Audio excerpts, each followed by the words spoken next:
Walmart under pressure. The company's saying that inflation will continue to impact its business this year.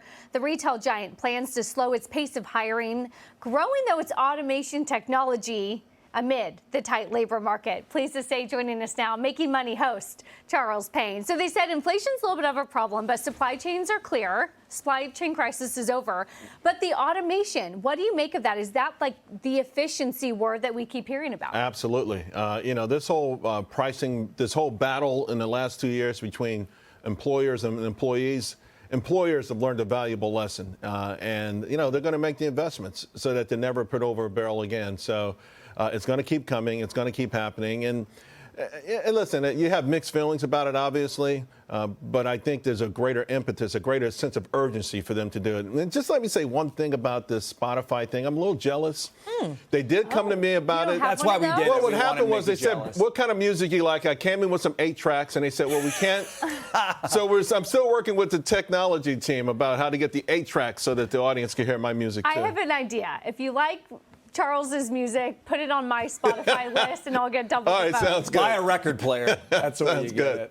get. More headwinds, Charles, coming from the banking crisis. Experts at Fannie Mae are now saying the banking failures at Silicon Valley Bank and Signature Bank could actually trigger a recession in the second half of this year. Jamie Dimon falls in this camp, and he said this, quote, the failures of SVB and Credit Suisse have significantly changed the market's expectations. Bond prices have recovered dramatically. The stock market is down, and the market odds of a recession have increased. And while this is nothing like 2008, it is not clear when this current crisis will end. I actually couldn't agree with him more, and I'm surprised that the market's just waking up to this. Well, that's it. I don't think this increased it. I think it was a sort of a clarion call. That, I don't think it changed the odds. It just made people aware of the odds, to your point. In other words, this is something we should have known a long time ago. It's not the first time this has happened. So in that regard, it's interesting that now all of a sudden, all of the things that were, and I think he had a part in his letter, too, that he said was hiding in plain sight or something to that effect that was in bold. Listen, it's all in the Fed's hands. And I just don't get the Federal Reserve. I saw Loretta Mester on TV this morning. And, on one hand, Susan Collins, I saw it last Thursday. On one hand, they're admitting that things are working. They're acknowledging the lag effect.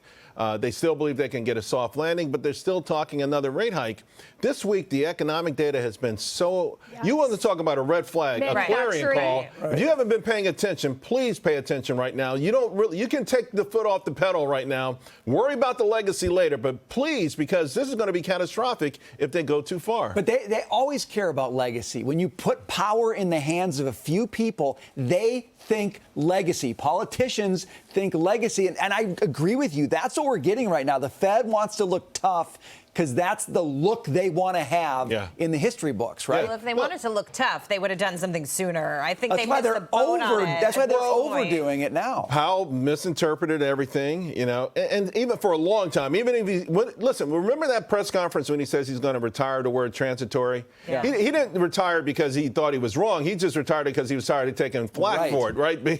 So they get wedded to these positions, and they stay wedded to them, and that's a problem with politicians, career politicians. It's a problem with unelected bureaucrats.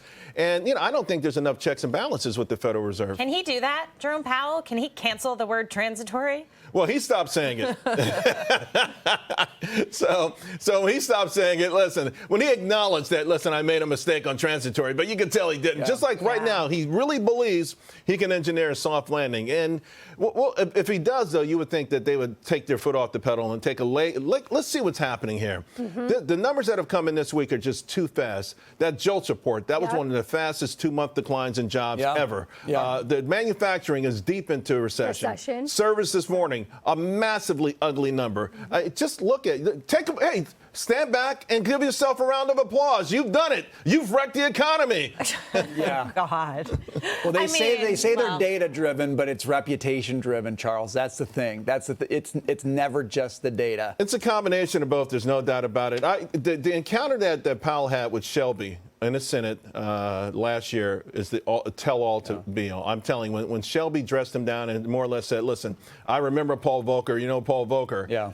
That was after that, he's like, I'm going to prove to them I'm Paul Volcker 2.0. Yeah. Well said. Charles Payne, always a pleasure.